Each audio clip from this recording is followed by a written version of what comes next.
नमस्कार दोस्तों, GS with GD में आज हम बात करेंगे रुकनुद्दीन फिरोज शाह और रजिया सुल्तान की।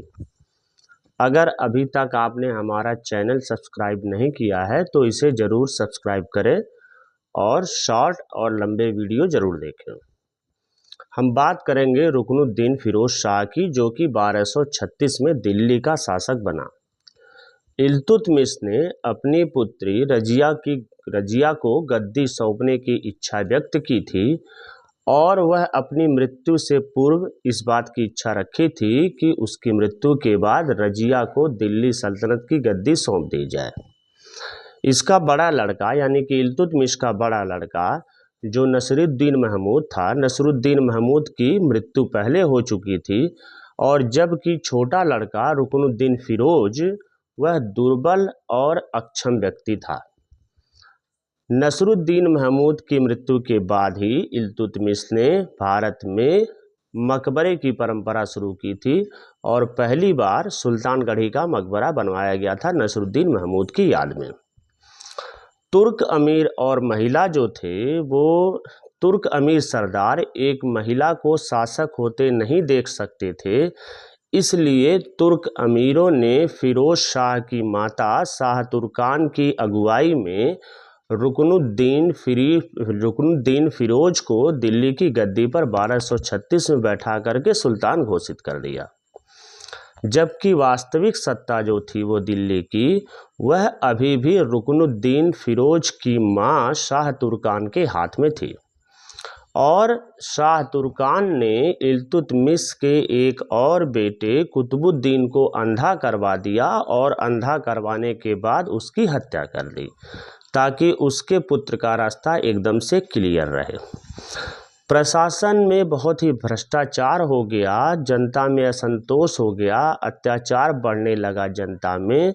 तो ऐसी परिस्थिति में आंतरिक विद्रोह उत्पन्न और आंतरिक असंतोष उत्पन्न हो गया, जिस आंतरिक विद्रोह और आंतरिक असंतोष का रिजल्ट ये आया कि रुकनुद्दीन फिरोज कहीं बाहर गया हुआ था तो उसकी अनुपस्थिति का फायदा रजिया ने उठाया और वह लाल वस्त्र पहन करके जनता के सम्मुख आकर के खड़ी हो गई। लाल वस्त्र उस समय न्याय का प्रतीक माना जाता था। जो लोग लाल वस्त्र धारण करते थे ये माना जाता था कि वो न्याय चाहते हैं। और जनता के सम्मुख जब रजिया आ खड़ी हुई तो जनता ने आश्वासन दिया कि आप चिंता न करें, कुछ दिन में सारी स्थितियां ठीक हो जाएंगी। तुर्क अमीर सरदारों और जनता रजिया की इस बात से प्रभावित हुए और राजमहल पर आक्रमण करके शाह तुर्कान को गिरफ्तार कर लिया गया और शाह तुर्कान को गिरफ्तार करने के बाद रजिया को सुल्तान घोषित कर दिया गया। और फिरोज जो है, रुकनुद्दीन फिरोज, वह विद्रोहियों से भयभीत हो गया और भयभीत होने के कारण जब वह दिल्ली पहुंचा तो उसकी हत्या कर दी गई रुकनुद्दीन फिरोज की और नवंबर 1236 में रजिया दिल्ली सल्तनत की शासक बन गई।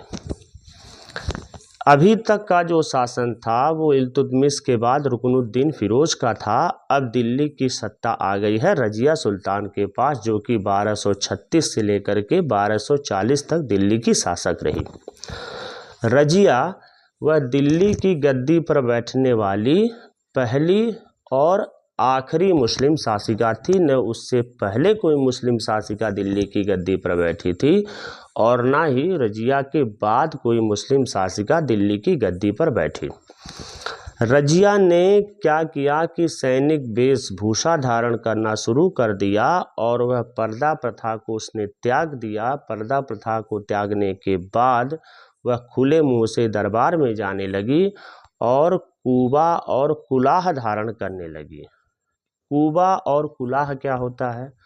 कुबा का मतलब होता है कोट और कुलाह का मतलब होता है टोपी, जिसे सामान्य भाषा में, देशज भाषा में कुलही कहा जाता है। कुलही यानी कि टोपी। तो कुबा और कुलाह धारण करके ये खुले मुंह से दरबार में आने लगी और हाथी पर बैठ करके यह जनता के बीच में जाने लगी।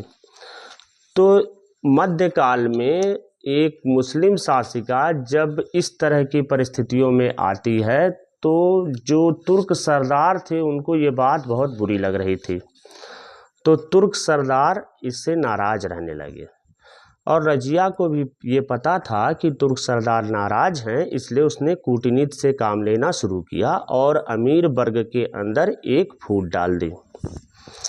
कूटनीति से काम लिया और इसने याकूत को अमीरे आखूर का पद दिया। अमीरे आखूर जिसे कि अश्वशाला प्रधान कहा जाता था, उस समय ये सबसे महत्वपूर्ण पद हुआ करता था। 1240 में अल्तुनिया जो कि तबरहिंद का सूबेदार था, अल्तुनिया ने रजिया से विद्रोह कर दिया और उस विद्रोह को दबाने के लिए रजिया याकूत के साथ तबरहिंद की ओर उसने प्रस्थान किया। रास्ते में अल्तुनिया ने याकूत को पकड़ करके और रजिया को पकड़ करके याकूत की हत्या कर दी और रजिया को बंदी बना लिया। जब रजिया की गिरफ्तारी की सूचना दिल्ली पर पहुंची तो दिल्ली में फिर अफरा तफरी मच गई और इस अफरा तफरी के बीच में इल्तुतमिश के एक पुत्र बहराम शाह को दिल्ली की गद्दी पर दिल्ली के अमीरों ने उसे बैठा दिया। रजिया वहाँ बंदी बनी बैठी है और दिल्ली पर इल्तुतमिश का पुत्र बहराम शाह शासक हो गया। उधर यानी कि तबरहिंद में तबरहिंद के सूबेदार अल्तुनिया को रजिया ने अपने नियंत्रण में रखा और अल्तुनिया से विवाह किया और दिल्ली की गद्दी को पाने के लिए फिर से वह दिल्ली की ओर प्रस्थान की। अब की बार जो जाते समय याकूत उसके साथ था, वह आते समय चूँकि याकूत की हत्या हो चुकी थी, इसलिए अल्तुनिया रजिया के साथ वापस दिल्ली की ओर प्रस्थान किया और दिल्ली की सत्ता को फिर से पाने का प्रयास करने लगा।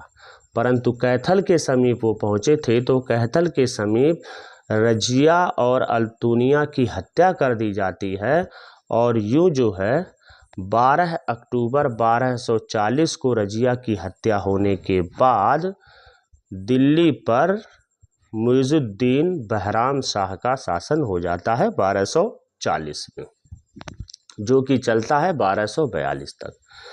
रजिया की असफलता के कुछ कारण विशेष थे और वह कारण ये थे कि जो तुर्क अमीर सरदार थे, तुर्क अमीर सरदार सत्ता पर नियंत्रण उसी तरीके से रखना चाहते थे जिस तरीके से रुकनुद्दीन फिरोज के समय में शाह तुर्कान ने दिल्ली की सत्ता को अपने नियंत्रण में रखा था। और दूसरा, रजिया की असफलता का जो प्रमुख कारण माना जा सकता है वह मध्यकाल में रजिया की असफलता का प्रमुख कारण उसका महिला होना ही था। महिला होने के कारण ही रजिया असफल हो गई। अब मुइजुद्दीन बहराम शाह दिल्ली की गद्दी पर बैठता है और इस सन है 1240। रजिया के बाद ये शासक बना और शासक केवल यह नाम मात्र का रहा, जबकि वास्तविक सत्ता जो थी उस समय मुइजुद्दीन बहराम शाह के समय में यह वास्तविक सत्ता जो तुर्काने चहलगानी का गठन इल्तुतमिश ने किया था, वास्तविक सत्ता तुर्काने चहलगानी के हाथ में पहुंच गई, यानी कि चालीसा के हाथ में पहुंच गई। अब इसके शासनकाल में इसके शासनकाल को हत्या और षड्यंत्रों का शासनकाल भी कहा जाता है। जिस तरीके से इतिहास में सैयद वंश के आगे चल करके जब आप पढ़ेंगे तो सैयद वंश के शासनकाल को हत्या और षड्यंत्रों का काल कहा जाता है, उसी तरीके से मुइजुद्दीन बहराम शाह के शासनकाल को भी हत्या और षड्यंत्रों का शासनकाल कहा जाता है। 1241 ईस्वी में मंगोलों ने लाहौर पर आक्रमण किया और 13 मार्च 1242 को बहराम शाह की हत्या कर दी गई और बहराम शाह की हत्या करने के बाद दिल्ली की गद्दी पर एक नए शासक को बैठाया गया, जिसकी कहानी हम आपको अगले वीडियो में बताएंगे। हम उम्मीद करते हैं कि आपको हमारा वीडियो पसंद आया होगा। अगर पसंद आया हो तो इसे और भी लोगों को शेयर ज़रूर करें। नमस्कार।